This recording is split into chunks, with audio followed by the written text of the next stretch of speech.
Most Python developers misunderstand this one thing for else. It looks pretty weird at the first glance, but the logic is pretty simple. Let me show you how. Python has this else block for the for loops, and it's optional.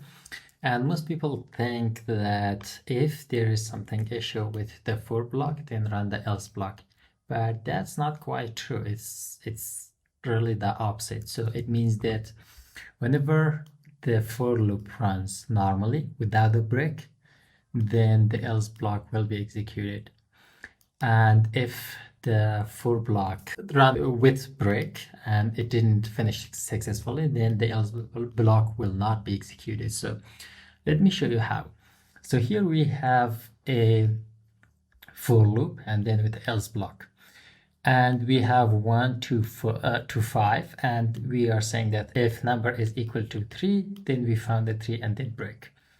This, since the for loop has not been got a break, the break will be executed, so this else will not be executed. Let me show you this in practically. So if I run this, it says that found 3. And this will not be executed. But if we remove this and this break didn't get executed, then we will hit the else part. So let me show you. So here you're seeing that it goes, loops through, and it cannot find 3. As a result, this breaks will not get executed. So it will run the else block. Remember that continue instead of break. If we use continue, then it will get printed. So the continue doesn't affect the else part, only the break will affect. So it means that if there is no break in the for loop, then execute the else part as well.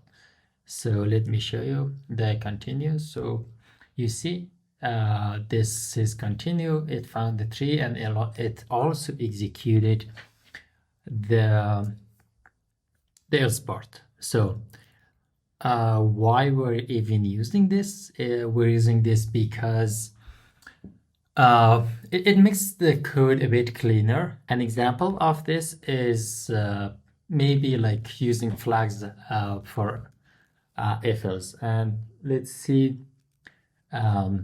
is prime. So one of the examples, we have a function which calculates if the number is prime or not. Let's say we have in here, which the number we want to decipher, and we do a for loop, and let's say I in range 2 up to the number, and then let's say if in divided this is the modulus, and it means the remainder of into I is equals to 0, then we know that there is this is not a prime, so we will say that this number n is not prime, and then we will break the loop because we know that this is not prime and we no longer need to continue the loop. But we have an else part. Else part says that this n is prime. So we found the prime. So this is useful for this. And let's try an example of this. So let's say is prime, let's say 5, and then we say that is prime and then 7 maybe. So if we try this, you see that let me comment this part so we only see the, so you see that 7 is prime and also 5 is prime. So if we change this to 6, it will say that 6 is not prime and this will not get executed because this we hit the break.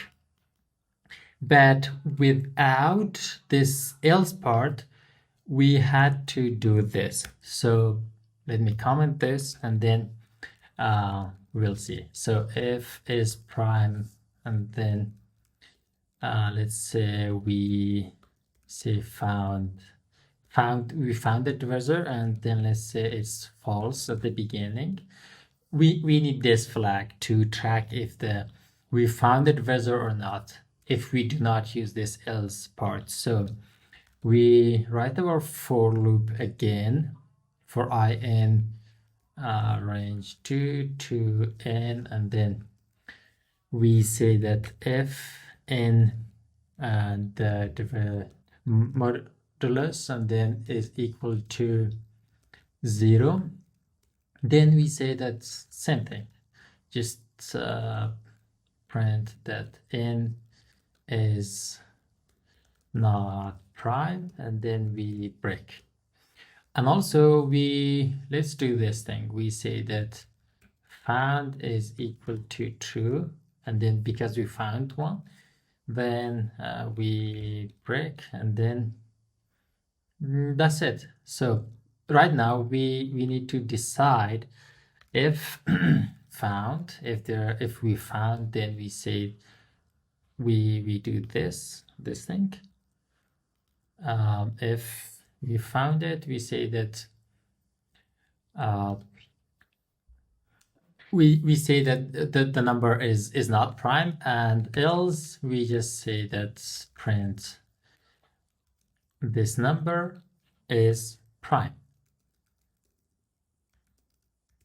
So yeah, and then okay, so what is this?